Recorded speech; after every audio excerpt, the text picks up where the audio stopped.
પાટણ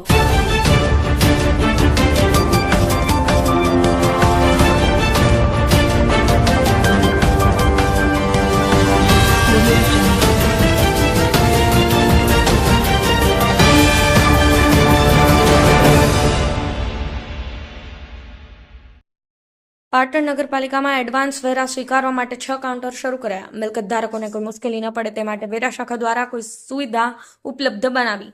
30 જૂન સુધી આ વેરો ભરપાઈ કરનાર મિલકત ધારકો પાસેથી નોટિસ ફી નહીં વસૂલાય.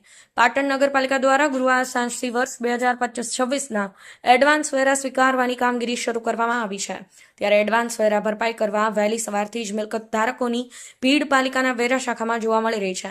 નગરપાલિકા ખાતે સવારે 10:30 થી સાંજે 5 વાગ્યા સુધી અને ગાંધીબાગના સિવિક સેન્ટર ખાતે સવારે 10:30 થી સાંજે 4 વાગ્યા સુધી વેરો સ્વીકારવામાં આવ્યો છે. આ બાબતે વેરા શાખાના અધિકારી લક્ષ્મણભાઈ પટેલે જણાવ્યું હતું કે નાગરિકોની સુવિધા માટે 6 કાઉન્ટર પણ વેરો સ્વીકારવામાં આવ્યો છે. સાથે સાથે QR કોડ દ્વારા પણ મિલકત ધારકો પોતાની એડવાન્સ વેરાની ચૂકવણી કરી શકે તેવી સુવિધા પણ ઉપલબ્ધ બનાવવામાં આવી છે. તો એડવાન્સ વેરાની રકમ ભરપાઈ કરનાર મિલકત ધારકોને તારીખ 30 જૂન સુધી પાણી અને ડ્રેનેજ વેરામાં કોઈપણ પ્રકારની નોટિસ ફી વગર તેઓના વેરા સ્વીકારવામાં આવતા હોય. મિલકત ધારકો મિલકત, પાણી અને ડ્રેનેજ પર નોટિસ ફીની મળતી રાહતને ધ્યાનમાં રાખી પોતાના એડવાન્સ વેરાને ભરવા માટે વહેલી સવારથી જ પાલિકાની વેરા શાખામાં લાંબી કતારો લગાવી રહ્યા છે.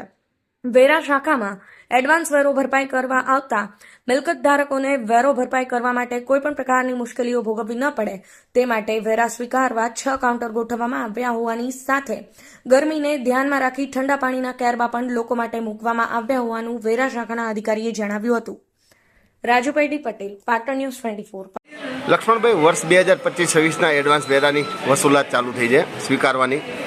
કઈ રીતની કામગીરી છે અને કઈ રીતનું આયોજન છે નગરપાલિકા તંત્રનું? 25-26ના એડવાન્સ વેરા સ્વીકારવાનું ચાલુ થઈ ગયું છે. 6 કાઉન્ટરો નગરપાલિકામાં છે અને સિવિક સેન્ટરમાં પણ, ગાંધીબાગમાં આવેલ સિવિક સેન્ટરમાં પણ 10:30 થી 5 વાગ્યા સુધી, 4:30 સુધી ત્યાં સ્વીકારવામાં, ઓફિસમાં 10:30 થી 5 વાગ્યા સુધી સ્વીકારવામાં, તેમજ એડવાન્સ વેરા, પાણી વેરા તથા ડ્રેનેજ વેરામાં એપ્રિલથી જૂન 31-30 જૂન સુધી કોઈપણ પ્રકારની નોટિસ ફી વગર સ્વીકારવામાં આવશે. અને ગ્રાહકો જે વેરા ભરપાઈ કરવા આવે એના માટે શું સુવિધા ઉપલબ્ધ બનાવી છે? ગ્રાહકોનું જે વેરા ભરપાઈ કરવામાં આવે છે તે તો અંદર જ છે અને પાણીના પણ 2 કારબાઓ મૂકવામાં આવે છે કે જે નાગરિકોને પાણી પીવા પણ